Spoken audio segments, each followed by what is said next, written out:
నమస్తే, welcome to our channel. నేను సమ్రీన్. కవి, రచయిత, పరిశోధకుడు, సంపాదకుడు, వక్త, నటుడు, వ్యాఖ్యాత. ఈరోజు మనతో ప్రముఖ పల్లేరు రామ్మోహన్ రావు గారు ఉన్నారు. వారితో భాగవతం గురించి ముఖ్యాంశాలు తెలుసుకుందాం, వారితో మాట్లాడదాం. నమస్తే సార్. నమస్తే అండి. వృక్ష సంపదల గురించి భాగవతంలో ఏం చెప్పారు సార్? ఇప్పుడు అంటే చెట్లు అంటే ఇప్పుడు అవసరం అని చెప్పేసి అంటారు, ఆక్సిజన్ అని చెప్పేసి అంటారు. సో భాగవతంలో దీని గురించి ఏం చెప్పారు మీ మాటల్లో? చెట్లు మానవ మనుగడకు చాలా చాలా అవసరం.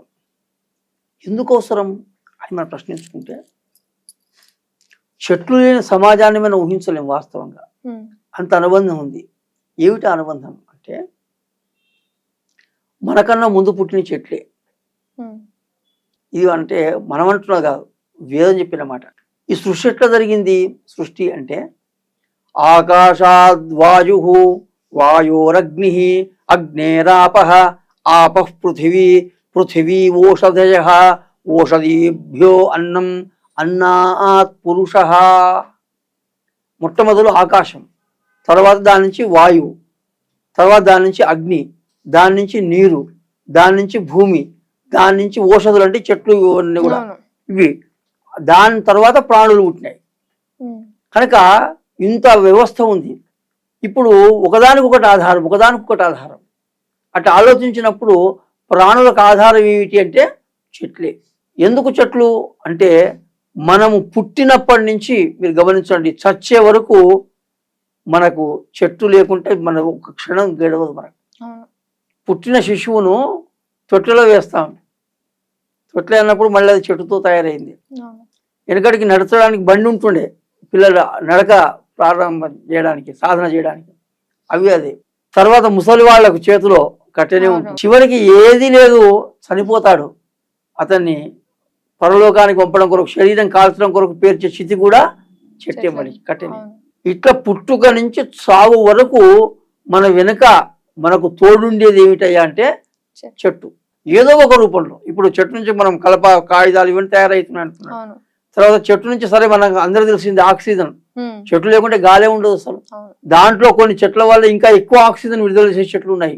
అటువంటి పెంచుతారు మన వాళ్ళు ప్రత్యేకంగా. కనుక ఈ విధంగా మనం చూస్తే చెట్ల యొక్క అవసరం చాలా ఉంది. ఇంకొకటి గమనించాలి ఇక్కడ ఏమిటంటే, చెట్లు అది ఆహారము, అదే మందు కూడా. మనకు ఆహారం ఏమిటి? చెట్టే కదండి. అంటే మనము రైస్ తీసుకున్నా, గోధుమలు తీసుకున్నా, లేదు ఆకుకూరలు తీసుకున్నా, కాయలు తీసుకున్నా, మనం తినేటువంటి అంత ఏమిటి? చెట్లే, ఏదో ఒక రూపంలో. ఒకవేళ దానివల్ల ఏదో రోగాలు వచ్చినాయి అనుకోండి, మనకు ఏదో ఆహారం వల్ల లేకపోతే శారీరక ధర్మం వల్ల వస్తే, మళ్ళీ దానికి మందులు ఏమిటి? చెట్లే. కనుక ప్రపంచంలో మన ఆహారం కానీ, మన ఆరోగ్యం కానీ చెట్ల మీద ఆధారపడుతుంది. రెండవది, మన యొక్క జీవితం, మన ప్రాణవాయువు ఎక్కడి నుంచి వస్తుంది? చెట్ల నుంచి వస్తుంది. అంటే నీళ్ళు ఎక్కడి నుంచి వస్తున్నాయి? మళ్ళీ దానికి ఒక ఆధారం చెట్లే. ఎందుకు? చెట్లు ఎక్కువ, అడవులు ఎక్కువ ఉంటేనే వర్షాలు పడతాయి. కనుక నీటిది కావాలంటే కూడా మళ్ళీ చెట్లు కావాలి. అంటే ఎట్లా చూసుకున్నా చెట్ల అవసరం సమాజానికి చాలా ఉంది. కనుక మందు, ఇంకొక మాట కూడా ఇక్కడ సందర్భం వచ్చింది కనుక, అమూలం ఔషధం నాస్తి అన్నారు. ప్రపంచంలో మందుకు పనికిరాని చెట్టు ఏది లేదట. ప్రతి చెట్టు ఎట్లా మనకు వస్తుంది. కాకపోతే దాన్ని గుర్తుబట్టి ఉపయోగించగలిగిన వాడు ఉండాలి, కానీ ప్రతి చెట్టు అది ఔషధమే అంటారు. ఈ విధంగా చెట్ల యొక్క ప్రాధాన్యం సమాజంలో చాలా ఉంది. ఈ విషయాలను దృష్టిలో పెట్టుకొని మరొకసారి భాగవతాన్ని మనం పరిశీలిస్తే చాలా గొప్పగా చెట్టు యొక్క అవసరాన్ని చెప్పింది భాగవతం. గోపికా వస్త్రాపహరణ ఘట్టం జరిగిన తర్వాత శ్రీకృష్ణుడు, బలరాముడు, గోపబాలకులంతా కూడా బృందావనంలో తమ పశువులను తీసుకొని వెళ్ళిపోయినారు. వెళ్ళిపోయి అట్లా మేపుతున్నారు.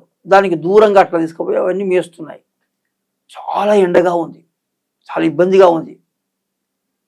అప్పుడు ఈ మిగిలిన గోపబాలకులు ఓ చెట్టు నీడ పోయి కూర్చున్నారు. అబ్బో, తట్టుకోలేము ఎండ. కానీ అప్పుడు వీళ్ళతో అంటున్నారు, అయ్యా ఆ చెట్లు చూసినరా, ఇంత మంచివా చెట్లు, నిజంగా ఇంత గొప్పవా చెట్లు అన్నాడు. ఏం గొప్పదనం ఉంది వీటిలో అంటే, అపకారంబులు సేయవెవ్వరికి ఏకాంతంబులందుండు ఆతప శీతలానిల వర్షవారకములై త్వగ్గంధ నిర్యాస భస్మ పలాశగ్రమరందమూల కుసుమఛాయా ఫల శ్రేణిచే ఉపకారంబులు సేయు అర్థులకును ఈ ఉర్వీజముల్ కంటిరే.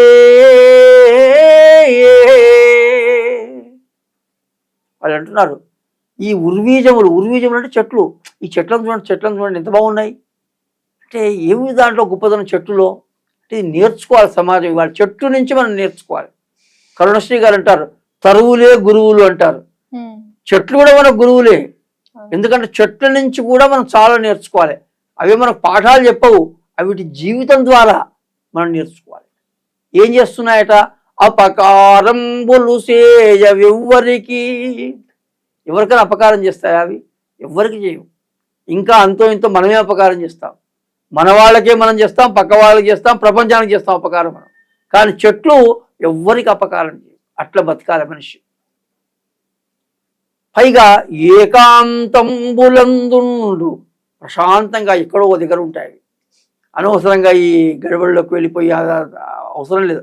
ప్రశాంతంగా ఏకాంతంలో ఏముంటుందంటే ప్రశాంతత ఉంటుంది. కనుక ప్రశాంతంగా జీవించడానికి నేర్చుకోవాలి.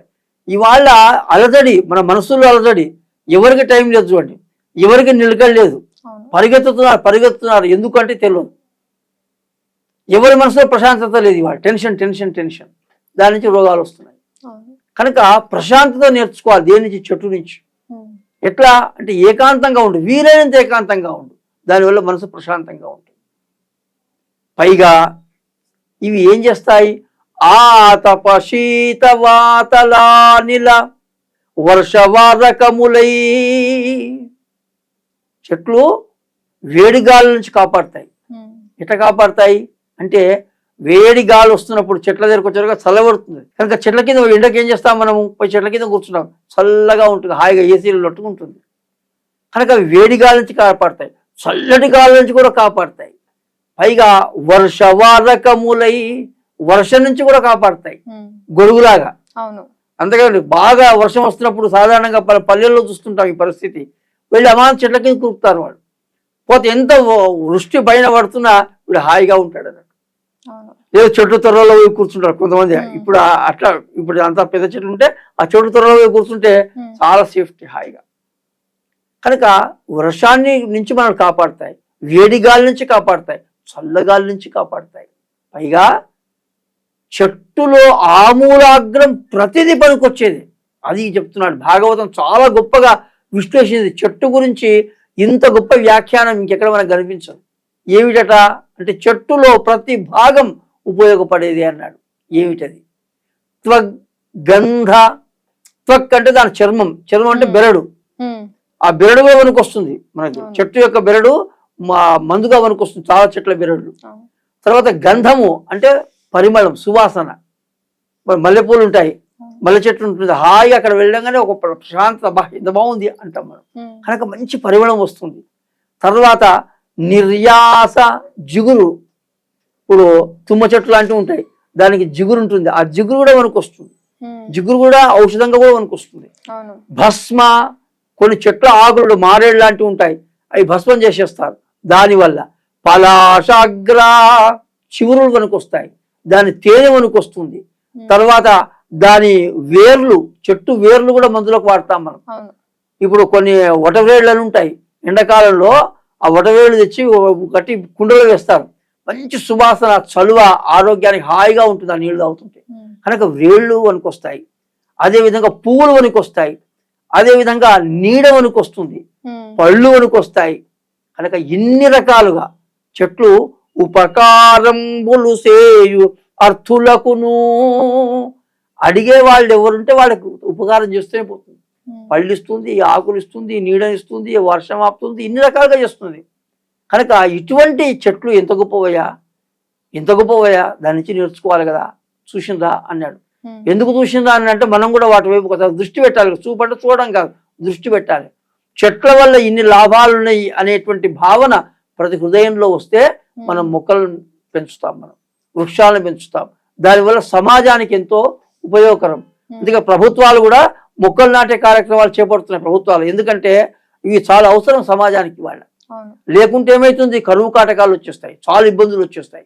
అందుకొరకు ఇవాళ వృక్షాలు పెంచడం వెనకటికి కూడా మనం చూస్తే చెట్లు పెంచేవాళ్ళు వెనకటికి, కానీ ఏవో చెట్లు కాదు, మంచిగా